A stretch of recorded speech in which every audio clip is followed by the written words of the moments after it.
আমরা এই মাছ ভাজার জন্য অনেক দামি দামি ফ্রাই প্যান কিনি, ননস্টিকি অনেক কিছু কিনি। আমি নিজেও কিনেছি, অনেক অনেক কিনেছি।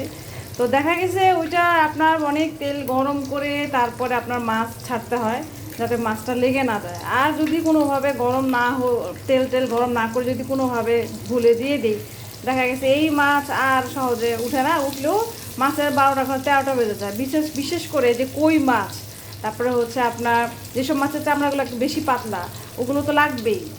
কিন্তু দেখেন এই একটা ঢালাইয়ের কড়াই, মানে এটা কি বলবো, তাওয়া আর কি, এইটাতে যদি আপনি মাছ ভাজেন, সেটা যে কোনো মাছই হোক না কেন, দেখবেন তেল এত গরমও করতে হবে না, হালকা একটু গরম হলেই হবে। আমি নিজের অভিজ্ঞতা থেকে বলছি, একদম হালকা একটু গরম করলেই হবে। দিয়ে আপনি যে কোনো মাছ দিবেন, দিয়ে ভাজবেন, মাছে কিচ্ছু হয় না। দেখেন আমি যে মাছ ভাজতেছি, কিচ্ছু হয় না, মানে এত সুন্দর ম্যাজিকের মতো কাজ হয়, চিন্তাও করতে পারবেন না।